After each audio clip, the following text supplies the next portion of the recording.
semua penyakit itu berasal dari Allah Subhanahu wa Ta'ala. Semua penyakit menimpa kita atas izin dan takdir dari Allah Subhanahu wa Ta'ala, atas ketetapan dan ketentuan dari Allah Subhanahu wa Ta'ala. Apapun itu penyakit.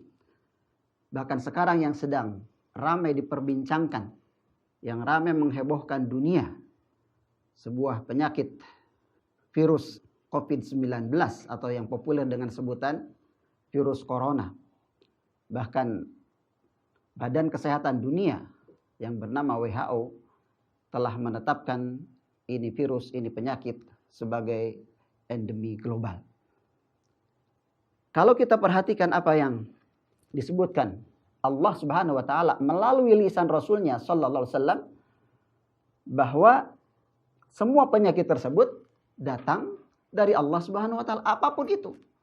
Baik penyakit yang ringan, yang setengah ringan, atau setengah berat, dan juga penyakit yang berat sekalipun. Apapun itu, baik penyakit hati ataupun penyakit fisik, itu semua dari Allah Subhanahu wa Ta'ala.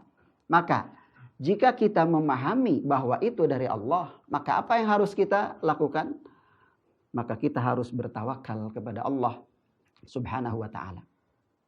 Kita serahkan kepada Allah Subhanahu wa Ta'ala, karena Allah lah yang menciptakan penyakit. Dan Allah pula yang bisa mematikannya. Allah lah yang membuat penyakit itu menjadi tersebar kemana-mana. Dan Allah jugalah yang bisa menghentikannya. Terlebih virus, kita tidak bisa melihat virus itu. Tapi Allah maha melihat, Allah maha tahu. Maka serahkan semua itu kepada Allah Subhanahu wa Ta'ala. Wa may yatawakkal 'ala Allah fahuwa hasbuh. Barang siapa yang bertawakal kepada Allah, maka cukuplah Allah baginya. Dalam surah At-Talaq ayat 3. Dalam ayat yang lain surat Al-Maidah 23 Allah berfirman, wa 'alallahi fatawakkalu in kuntum mu'minin. Dan bertawakallah kalian kepada Allah. Hanya kepada Allah lah kalian bertawakal jika kalian orang-orang beriman. Jadi ayat ini menegaskan dengan jelas bahwa orang beriman itu hanya bertawakal kepada Allah. Hanya menggantungkan segala urusannya kepada Allah Subhanahu wa Ta'ala.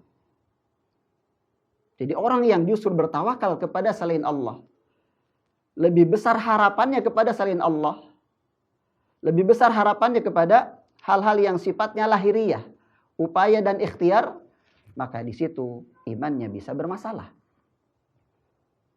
Qul la yusibana illa ma kataballahu lana. Katakan, tidak ada yang bisa menimpa kita kecuali atas apa yang telah Allah tetapkan bahwa itu akan menimpa kita. Quran surah At-Taubah ayat 51. Jadi Allah menegaskan semua dari Allah dan semua atas ketetapan dari Allah Subhanahu wa Ta'ala. Namun demikian, bahwa tawakal kepada Allah Subhanahu wa Ta'ala bukan berarti menafikan ikhtiar. Bukan berarti menafikan usaha dan upaya, baik itu tindakan preventif sebelum penyakit itu muncul, ataupun pengobatan setelah penyakit itu menimpa kita. Karena kata Rasulullah SAW dalam hadis-hadis yang sudah dibacakan tadi, tidak ada penyakit kecuali ada obatnya. Jadi semua penyakit itu ada obatnya. Berarti kita diperintahkan untuk mencari obat. Untuk mencari kesembuhan. Tentunya dengan cara yang dibenarkan menurut syariat. Dan ikhtiar mencari kesembuhan, ini bagian dari kesempurnaan tawakal kita kepada Allah Subhanahu wa Ta'ala. Karena berikhtiar itu juga bagian dari perintah syariat. Dan kita diperintahkan untuk berikhtiar, untuk berusaha yang bisa menyelamatkan kita dunia dan akhirat kita. Termasuk berikhtiar untuk mencari obat, mencari kesembuhan. Itu adalah perintah Allah Subhanahu wa Ta'ala melalui Rasulnya Sallallahu Alaihi Wasallam. Jadi sungguh tidak tepat pendapat sebagian kalangan yang mengatakan bahwa penyakit itu sudah takdir dari Allah, maka sudah serahkan saja kepada Allah tanpa ada upaya. Maka yang seperti ini tawakalnya bisa bermasalah. Karena kesempurnaan tawakal kepada Allah itu dibarengi dengan ikhtiar.